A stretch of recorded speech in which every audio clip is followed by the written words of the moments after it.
Assalamualaikum warahmatullahi wabarakatuh. Alhamdulillahi rabbil alamin wa bihi nasta'in ala umurid dunya waddin. Assalatu wassalamu ala sayyidina Muhammadin wa ala alihi wa sahbihi ajma'in, amma ba'du.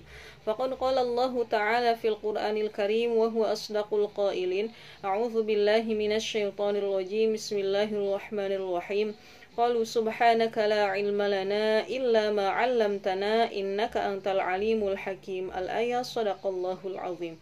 Wa qala Nabi sallallahu alaihi wasallam fi haditsih an Abi Hurairah radhiyallahu anhu qala Rasulullah sallallahu alaihi wasallam, man salaka tariqan yaltamisu fihi ilman sahalallahu lahu tariqan ilal jannah. Al-hadits rawahu Tirmidzi wa qala Abu Isa hadza haditsun hasan. Baik para santri Baitul Quran yang dirahmati Allah, alhamdulillah kita kembali lagi berjumpa pada mata pelajaran akhlak untuk kelas 3 dengan menggunakan kitab Akhlakun Nabi wa Adabuh karya Bu Syekh. Baik, untuk pertemuan kali ini yakni pertemuan ke-34, kita akan membahas 2 chapter. Di sini ada dzikru qiraatihi sallallahu alaihi wasallam dengan dzikru ihtihalihi 'inda naumihi sallallahu alaihi wasallam. Untuk kitab warna ungu silahkan dibuka halaman 168. Namun di sini untuk kitab warna ungu tidak dicantumkan dzikru qaulihi sallallahu dzikru qiraatihi qabla manamihi. Jadi dzikru qiraatihi qabla naumihi sallallahu alaihi wasallam tidak dicantumkan. Tapi dalam kitab lain ada atau dicantumkan ya. Di sini dalam kitab lain tahqiqnya Ad-Duktur Shalih bin Muhammad.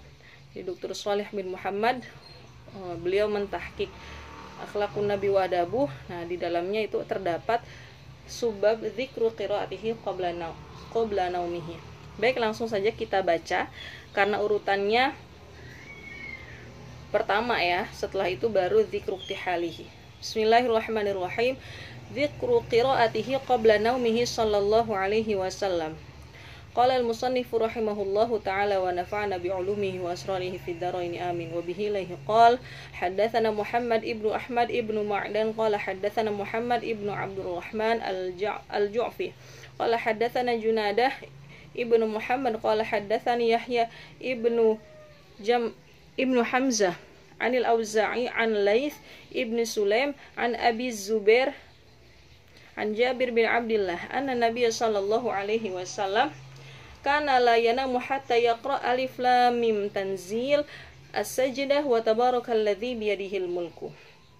Hadis berikutnya, wa bihi ilaihi qala haddatsana Ahmad ibnu Ja'far al-Jammal qala haddatsana Ibnu Humaid qala haddatsana Mahran an Abi Sinan an Abi Zubair an Jabir bin Abdullah radhiyallahu anhu qala kana Nabi sallallahu alaihi wasallam fadzakara mithlahu. Haditsun hasan bil mutaba'at.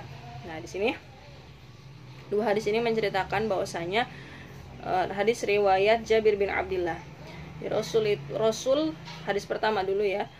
Rasul tidak pernah melewatkan malam beliau tanpa membaca, tidak pernah tidur sebelum membaca As-Sajdah dan Al-Mulk. Itu ya. Di sini bunyinya alif lam mim tanzil, tanzilul kitab la raiba fih mir rabbil alamin. Itu ya. Ayat pertamanya yang diambil. Begitu pula Al-Mulk ayat pertamanya tabarakalladzi biyadihil mulku. Nah, jadi dua surah itu selalu atau senantiasa Rasul bacakan menjelang tidur, menjelang beliau tidur ya. Hadis ini alal aqal hasan li ghairi. Jadi statusnya hasan li ghairi. Hasan karena ada hadis lain sebagai penguatnya ya. Kemudian hadis berikutnya dzikru ihtihalihi 'inda naumihi. Jadi di sini mengenai kebiasaan Rasulullah Shallallahu alaihi wasallam memakai celak sebelum tidur atau menjelang tidur. وبه له قال حدثنا محمد ابن عبد الرحيم ابن الشبيب قال حدثنا محمد ابن أبان البلخي قال حدثنا أبو أسامة قال حدثني محمد ابن عبيد الله قال حدثني أم كلثوم عن عائشة رضي الله عنها قالت كان لرسول الله صلى الله عليه وسلم إثمد يكتحل به عند منامه في كل عين ثلاثا. Jadi dari Aisyah radhiyallahu anha, beliau meriwayatkan bahwasanya Rasulullah Shallallahu Alaihi Wasallam itu memiliki ismid yang digunakan untuk bercelak sebelum tidur. Indah mana nih? Fikuli ainin salasan, di setiap mata itu diberikan 3 kali, yang kanan 3 kali, yang kiri 3 kali. Itu ya. Ini disebutkan. Ismid itu apa sih? Kalau mencari di kamus, ismid itu adalah batu hitam yang digunakan untuk bercelak. Sebagaimana kalau ada orang tua kita atau kawan kita yang pulang dari haji, nah terkadang membawa oleh-oleh batu celak warna hitam. Nah itu kira-kira gambaran ismid itu seperti itu. Nah kemudian hadis berikutnya adalah wabihi lahi qala akhbarana Abu Ya'la qala haddatsana Musa ibnu Muhammad ibni Hasan qala haddatsana Yazid ibnu Burhan qala haddatsana Abbad ibnu Mansur an Ikrimah an Ibni Abbas radhiyallahu an qala kanat lin Nabi sallallahu alaihi wasallam mukhulatun yaktahilu minha 'inda naumi thalathan fi kulli 'ain. Bahwasanya Nabi Muhammad sallallahu alaihi wasallam itu memiliki mukhulah. Mukhulah itu celak. Celak yang biasa digunakan mukhulah itu yang bisa digunakan menjelang tidur ya. Biasa seperti lafaz yang sebelumnya, yaktahilu bihi 'inda manamihi. Hanya perbedaannya kalau di atas menggunakan kata ismid itu batu hitamnya itu, kalau mukhulah itu celaknya gitu. Kemudian hadis di bawahnya sama. Nah, lanjut hadis nomor 523. Wabihi lahi qala haddatsani Muhammad ibnu Syu'aib qala haddatsana Yaqub ibnu Ishaq ad-Dashtaki qala haddatsana Muhammad ibnu Al-Qasim Al-Asadi qala haddatsana Muhammad ibnu Ubaidillah an Safwan an Anas bin Malik qala kana li Rasulillah sallallahu alaihi wasallam kuhlun aswad idza awa ila firashihi kahala fi hadzal aini thalathan wa fi hadzal aini thalathan. Bahwasanya Rasulullah Shallallahu Alaihi Wasallam memiliki celak warna hitam. Idza awa ila firashihi, ketika Rasul kembali ke kasur beliau, artinya pas Nabi mau tidur. Kahala fi hadzal aini thalathan, beliau menggunakan atau bercelak di mata ini 3 kali. Wa fi hadzal ain thalathan, dan di sisi mata yang lain 3 kali. Jadi di kanan 3 kali, di kiri 3 kali. Nah, kemudian hadis berikutnya sama ya. Hanya sama-sama dari Anas bin Malik radhiyallahu anhu. Nah, itulah materi kita pada hari ini. Jadi mengenai zikru qiraatihi sallallahu alaihi wasallam dengan zikru ihtihalihi 'inda naumihi sallallahu alaihi wasallam. Nah, materi hari ini ringan karena tidak banyak tidak banyak kosakata alfaz gharibah, tidak ada kosakata yang samar atau yang jarang digunakan. Semuanya rata-rata sering digunakan dan familiar. Nah, kemudian untuk zikru qiraatihi itu bisa dilihat di kitab yang sama, tapi tahkik Dr. Shalih bin Muhammad untuk melihat zikru qiraatihi qabla naumihi sallallahu alaihi wasallam. Jika ingin melihat, bisa akses di Waqfea, bisa lihat di situ ada beberapa juz. Pilih juz-juz yang terakhir, nomor hadis 516 dan 517 sesuai yang ada di mulakhos, kayak gitu ya. Kenapa ditampakkan di sini hanya sebagai perbandingan dan tambahan wawasan bahwasanya selain membaca doa sebelum tidur, kemudian membaca doa dijaga dari api neraka, Rasulullah Shallallahu Alaihi Wasallam juga membiasakan membaca surah As-Sajdah dan surah Al-Mulk. Meskipun hadisnya tidak mencapai derajat sahih, tapi di sini alal aqal hasan li ghairi, gitu kata Dr. Salih bin Muhammad, seperti itu ya. Karenanya kita tetap menggunakannya sebagai hujjah atau sebagai pegangan jika ingin membaca surah Al-Mulk. Ini dasarnya, dasar pembacaan surah Al-Mulk menjelang tidur ya. Nah, kemudian untuk memakai celak itu sunnah.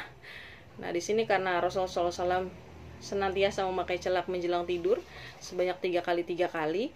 Kenapa disunahkan juga? Karena celak memiliki manfaat ya.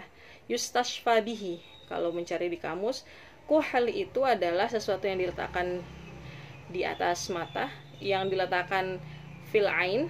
Nah, yustashfa bihi, yang bisa menyembuhkan penyakit mata. Tentunya tidak semua, misalkan katarak atau apa, tapi seperti mengeluarkan kotoran-kotoran, kemudian menumbuhkan bulu mata yang mulai rontok. Nah, itu bisa digunakan kuhal kayak gitu ya.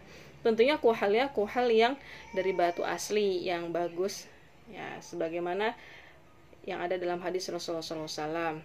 Tapi apakah kita memakai kuhal yang untuk yang bagusnya ya, untuk yang high quality atau untuk menumbuhkan rambutnya? Tapi apakah itu kita menggunakan batu atau menggunakan selain batu? Misalkan sekarang sudah banyak kuhal yang seperti odol atau seperti salep, bentuknya seperti itu, masih tetap dapat pahala sunnahnya insya Allah ya, jika kita berpedoman pada hadis ini kayak gitu. Jadi yang penting menggunakan kuhal seperti itu ya, baik laki-laki maupun perempuan tetap sunnah. Nah, baik, itu saja yang dapat saya sampaikan di sini. Di sini ada yang tertinggal. Di sini ada Sayyidah Aisyah, kemudian Ibnu Abbas radhiyallahu an, dan Anas bin Malik. Anas bin Malik kita sudah kenal, beliau adalah khadim Rasulullah selama 10 tahun.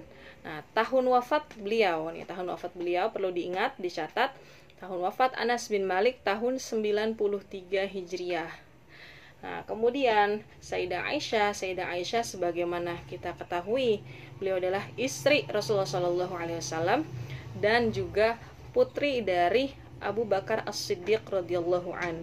Nah, di sini Sayyidah Aisyah wafat pada tahun 58 Hijriah, ada yang mengatakan tahun 57 Hijriah. Nah, yang terakhir Ibnu Abbas. Kalau Ibnu Abbas radhiyallahu an, ini adalah anak dari paman Nabi Al-Abbas ya. Artinya berarti Ibnu Abbas adalah sepupu Rasulullah SAW. Nah, Ibnu Abbas ini wafat pada tahun 68 Hijriah. Jadi itu ya, itu tambahan materi kita. Sayyidah Aisyah wafat pertama dulu Anas bin Malik wafat tahun 93 Hijriah. Sayyidah Aisyah ada yang mengatakan 58, ada yang mengatakan 57.